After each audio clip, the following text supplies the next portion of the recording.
Thanks for staying with us. So still in the celebratory mood for the season, is important for us to remember safety. So the issue of safety measures can never be overemphasized at this point of the year. So today on the show, we'll be discussing the safety of road users in terms of commuting from one destination to the other. Join us on the show to discuss more of this is the Lagos Sector Commander of the Federal Road Safety Corps, FRSC, Mr. Olusegun Ogungbemide. Welcome to the show, sir. Thank you very much. Good to have you on the show. Yeah. Right, so yesterday we discussed insecurity with the Commissioner of Police, Fatai, yesterday. And today we want to talk about the roads. How safe are our roads? We know there are lots of road construction ongoing right now on the major expressways. Could you give us an insight to where is safe, where is open? And So. Yeah, thank you very much. Let me start by saying compliments of the season. And I pray it's going to be a very smooth one for us. Man. We have good news. Okay. Good news in the sense that we are going to face better traffic this time around. Okay. As at the last meeting we had with our major stakeholders, that's the construction company along Lagos-Ibadan corridor. We have Julius Berger this way, Lagos End, and RCC towards Ibadan. And we've all agreed that all the barriers shall be realigned and the expansion will be made open for traffic to flow. And if we have that in place, naturally there will be smooth run from Lagos to Ibadan. And having said that, we are not unmindful of the effect of having the road opened, which you agree with me that the tendency for speed in discipline will always come up. And that's another one we have to bargain with. Because in line with United Nations Decade of Action demands that we should reduce fatality by 50%. Okay. The major thing that can bring about fatality is excessive speed. And that's what we do more of advocacy. Because I will not say I enjoy when the roads are choked up. But the truth is when the roads are choked up, speed is reduced. Even when there are crashes, they are not fatal. But at the same time, the traveling time also could lead to excessive speed elsewhere. And that's what we are battling with in Lagos. When a trip of 30 minutes from Ojuelegba, where you load, to Kara takes about 4 hours. People want to catch up with the lost time within Lagos when they are traveling. Exactly. That's why we might not be having the road traffic crashes in Lagos, but outside Lagos, and I still feel guilty that one way or the other, if I'd opened up Lagos, maybe those people that are delayed in Lagos will have had their time. Nobody wants to travel at night. And that's how you see people getting to motor parks early enough. But when you now stay at a spot for 4 hours, and all of a sudden the road become open, you want to catch up. So what we try to do this time around is we've been able to get all the flash points where we have gridlock, and we've mandated all our operatives to take possession. We have it, I call it sometimes a special project we call Operation Orange Impact. That's when we wear the reflective jacket. The only thing that it depicts is that we are going out there to manage traffic. So we've been able to confirm all the flash points in Lagos where we are going to station our men so that the traffic within Lagos can ease up now that the corridor is open, so that they will be able to match the metropolitan gridlock, the free movement to the corridor openness. Okay, go ahead. Sorry. How are you going to manage this? Because let's start from Lagos. The traffic in Lagos is awful. Yes. It takes you hours to get where you're going. It takes you hours to leave, to get home. Some people have to wake up at 4 or leave the house at 4. They don't get home till midnight. They're not having good sleep. So how can you start to, that 4 hours from Ojuelegba to Kara, how can we stop that? What can you do to improve it? Ease traffic for us? It's exactly what I just mentioned now. That, Federal Road Safety Corps, our major concern mostly is along the corridor, the highway. We intervene when it is necessary within the township. So this is the season for intervention. And that's what I just mentioned. We are going to come in to support all other agencies. Like Ikorodu Road. We are distributed all over Lagos. I have about 15 unit commands. So all the commands will be operating at the same time. It's not that last mile is not really doing enough, but at times when we have, support. Exactly. But also add to her, what exactly is the job description of the FRSCs on the road? Because sometimes we see them, we just think they're just there to command traffic. What exactly is their role? When you talk of road safety, it involves the act establishing FRSC as actually very explicit. We remove obstruction. That's why you see, I can't tell you the number of obstructions that are being removed on a daily basis. If we had not been existing, you would have known better, the one you are even calling gridlock. We have research into the causes of road traffic crashes. We've been doing that all over the years for more than 33 years now. But transportation business sector is very dynamic. Even when you think you are solving one, another issue is coming up, another solution is coming. So that's the result of research. We have the one we call education. That's the platform under which we started, enlightening members of the public. We didn't even start with enforcement. We spent so many months and years enlightening members of the public because we knew that where we were coming from was actually crude as regards driving culture in Nigeria. Right. So we started with enlightenment, which we are still doing. We've improved. Right. Because before it could look seasonal, but this time around we wake up in the morning, before our men get to the road to do enforcement, they go to motor parks and some locations. We call it morning cry. Like in the old traditional ways, the Akegbe, we go to the motor parks, cry to the driver, cry to the commuters, cry to the park managers on what is required. So, pardon? Okada. When I say morning cry, we cry to everyone. We become crying machine.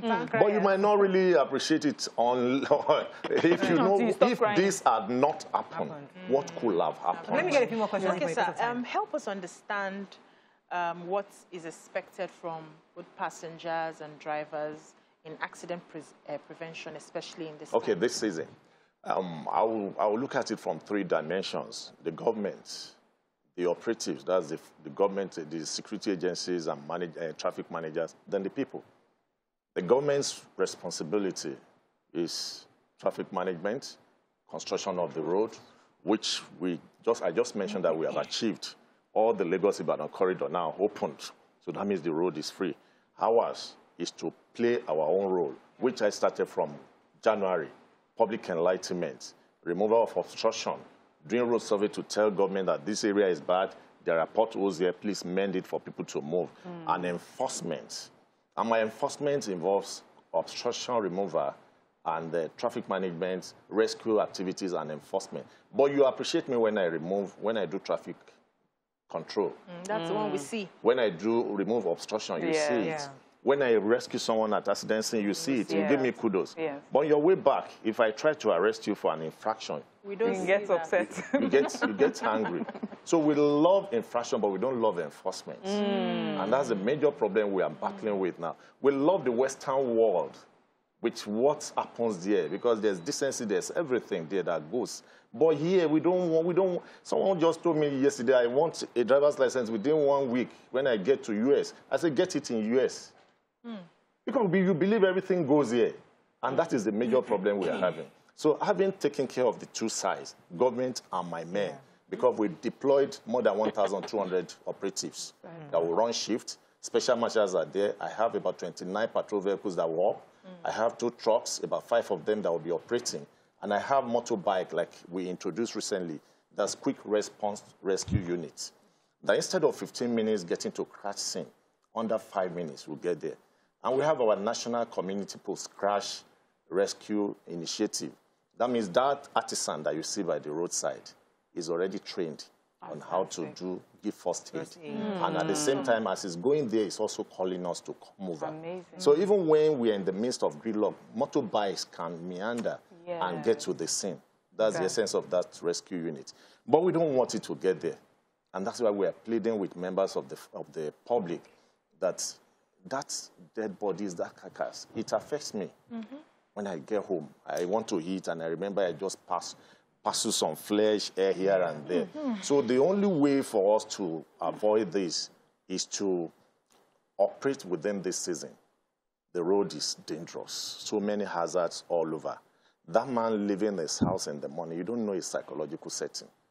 Poverty has taken over the heart of so many people that even when they are behind steering, there's distractions all over.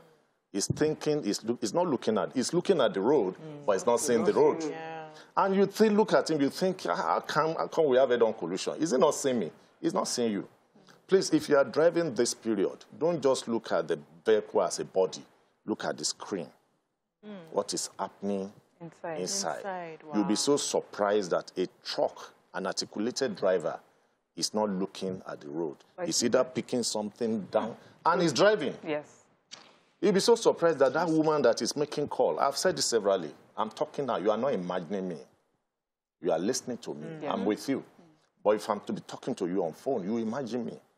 And the moment you imagine me, you are distracted. So we talk about phone call. It's not about whether I'm holding it or I'm putting earpiece. It's what goes into you that distracts you. And I thought about that. Go ahead, man. Yeah, so I know this, I want to talk about insecurity on our roads. And I know it's not your primary function, but, you know, during the Christmas season, we have people traveling home. And we always hear about armed robbery attacks. And of course, the regular Nigerian story now is that people just even traveling every day of our lives, you have bandits coming and kidnapping people. And I'm wondering what sort of, because you're on the road most of the time, given what you do you get to see some of these things? Do you get to see these bandits or know about their operating areas and then work with security operatives to, you know, reduce the impact of whatever activities it is that they are carrying out? Yes, in so many quarters, I have reason to say that when it comes to security architecture in the country, you cannot underrate the effort of Federal Safety Corps. Because every crime starts and ends on the road. Even if going to the plane to hijack, you have to pass through the road. And our own natural habitation is the road. So everything that happens, and you know crime, always look for a quiet place to operate. When we are in a particular spot, nobody will come there. You understand? Even when we are not harmed, the fact that we could be a kind of distraction to them, they want to look for another place. So our presence or being more mobilized this time around will distract them further. Because if where we normally have about 2 vehicles, now we have about 5 vehicles, having route lining is an indication that people will move along that corridor without any fear of insecurity.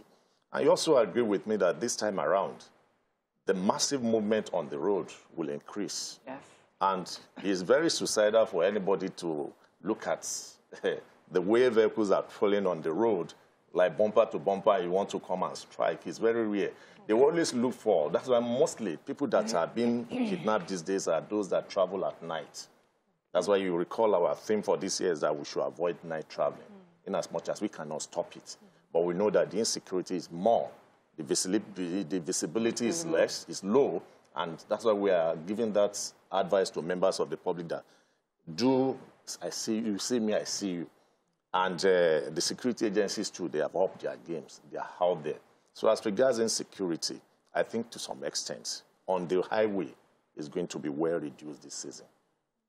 So also, before we wrap up on this, because I know this is a courtesy visit to us to help us understand what are the things we should look into for this period. What advice, therefore, would you give motorists who are traveling? What are the things we should have in our cars? What should we look out for? Because people take these things for granted, and they just assume that, oh, I'm just traveling to Imo State, or I'm just traveling to Kaduna, and just get on the road. But what are those things you would advise people to put in place before they get on the road? Let me start by saying that if it's not compulsory for you to travel, stay back in Lagos. That's the first one. Yes, because many people said in the past that I must. And when your journey is based on I must, even when your vehicle is not fixed, is not fit for that road, You want to go. Yeah. And the person that spoke to you from the other side that says, you must come, eventually has not seen many people again today under the guise of you must. And life still goes on. Yes. You only sympathize with your family and it ends there. You must attend that program in the village. Why? You must attend that wedding. Again. When it's not compulsory, please. Because one thing is that When your vehicle is not meeting up to the minimum safety standard, you are already a victim for insecurity on our roads. But when your vehicle breaks down, only limited people will stay with you to assist you. And when you are on your own, you're on your own. So first of all, you check your vehicle. Is it fit to make that trip? Okay. And when it breaks down on the road, it causes obstruction for other people, and they suffer. And secondly, you have to move with the concept that the road is not safe. And you can drive in the midst of all this danger and still get to your destination. The number one is that you must be skilled, know that you are a good driver.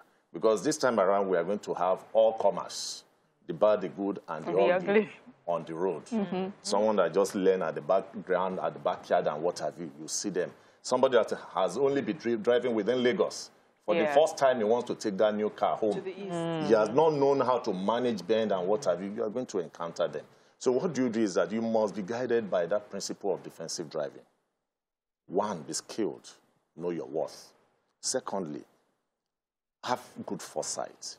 Good foresight is, I am a driver. I'm driving my own car. I will also assist the remaining 3 people to drive their own. Who are the remaining 3 people? The man ahead of you. He could press brake suddenly. He could trafficate right and go left. So how do you manage him? Give him the driving distance of about 15 minutes so that when he misbehaves, you have enough space to adjust. The number 2 distraction is that man that is coming opposite. You drive for him. He could be having psychological problem. He's about stepping out of his house. Defensive and the driving. wife says, you've not taken care of Christmas clothes. And he said, my friend, I'm tired. And as he's leaving, the woman said, are you a man at all?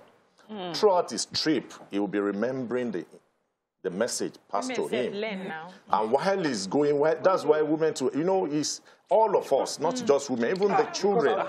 Yes, I trust. That's why I have to make a detour. All of us, because we have to complement. It's not just one side. Let us understand what the season is, so that we appreciate our limitations. Don't this English, just stay in your house, don't travel.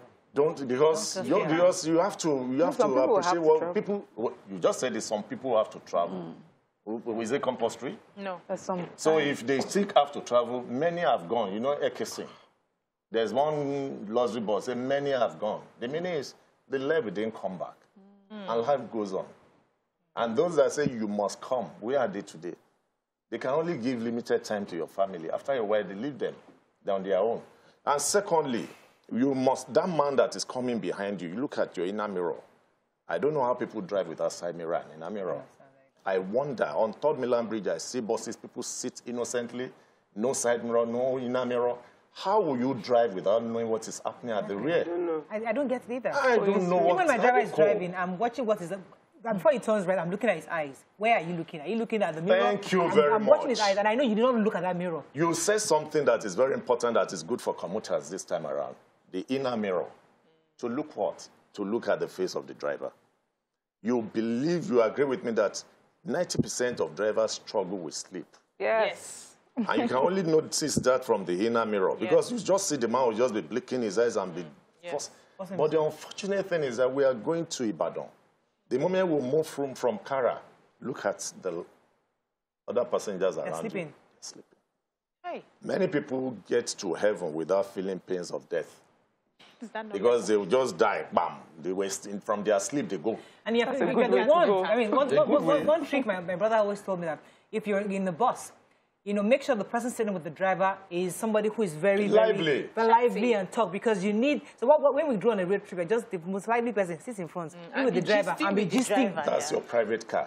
Yes. You can't dictate that in a commercial. Some people will even tell you, I got here first, so nobody can drive me from here. So it's everybody's business. Yes. You should be able. I was traveling to Abuja one time. And in a commercial vehicle, the next thing I just noticed this man was struggling with all the other passengers have slept. So I was just passing message to him. Oga Epushel, Oga, well done. No. You see, it's like you are feeling sleep. Before I finished making that statement, he parked. He just came down, started checking the tires, and then they now woke up and said, what was happening? I said, look at them. That guy will have run us into a dish. Yeah. So we have a major role to play as passengers in this trip now, especially commercial. I have one question, because I know that when I was in the US the time, and I was driving, I was really sleepy. I parked on the sideways and I slept. Okay. I tried that in Nigeria. And one of the officials, I can't remember who he was, says, Madam, the armed robber come and catch you here. You're sleeping. Carry you, move your car. You can't just park on the road because you're asleep. Because I felt really sleepy. Because there was a time, many years back, where I slept off on 3rd Mainland Bridge, and my car ran up a Volkswagen and flipped over. My car now flipped over. I was upside down. And now, but people now came to now push my car back down. I slept off. It was towards that over time. So after that incident happened, I said to him, when you're sleepy, just park. And I'll park on 3rd Mainland Bridge. But people will be calling me, Madam, armed robbers will come and rob you here. You can't just park and lock up and say you want to sleep. Yes. So what do you do if you are feeling sleepy on highways in Lake Nigeria? It happened to me when I was a staff at Badagry, going to Ibadan. Owode axis. I don't know whether they tamper with my tea. I don't know. It was unusual. For about 3 times, my hands dropped from the steering. So the 3rd one, I got the message. I looked for a filling station. Because they're talking about insecurity. They were doing it just to assist you. Yeah. Because this area, someone will just come and nobody will know that it's not related to you. Yes. Maybe by the time he shows you something, he says, if you talk, I'll blow you. Then you keep quiet. You even smile with him. And they'll be driving past. So the best thing is to manage to get to where it is safe for you, because it's all about safety. So that in the course of trying to solve one, you don't run into another one. Yeah. So avoid all this. If you're able to drive, that's foresight. Drive for the remaining 3 people, including your own. Then you must be alert. All your senses must be operating. Your eyes, your ear, and what have you. Do not drink. Then you don't drink it. Then we have the judgment. Judgment behind steering is not done in minutes. It's in seconds. You must be able to take accurate decision. All right, we have to wrap up. Thank you very much. They asked questions on quick one. YouTube. They're asking about the parked trailers. People are using about the parked trailers along the expressway. And then the other one asked about the trailers again that have bad tires and bad lights. What are you doing about I did enough mop-up. Even as I'm talking to you, there's one trailer that's supposed to have 14 tires that we've caught with only 7. Even the 7 tires are gone. It's packed. If you go to a Jota office now, you see it. They are trying to relocate it now for safety reason. Only 7. The 7 won out. And this vehicle carried container. That one is taking, and you should give us kudos for what is happening at Ogere of those days and what we have now. Ogere is clear of all those trucks off the road now, and we are trying that in all other corridors. So it's a continuous. We know there are so many million around the Lagos. You pursue them from here, they go to another place. So that's why I said this business of road safety is not just one. That trailer I just told you we parked was caught by a good citizen, not even FRSC. And that is why when you say something, you say something. When you say something, we'll do something. All right, that's all we can take on this. Thank you very much, sir, for joining us on the show.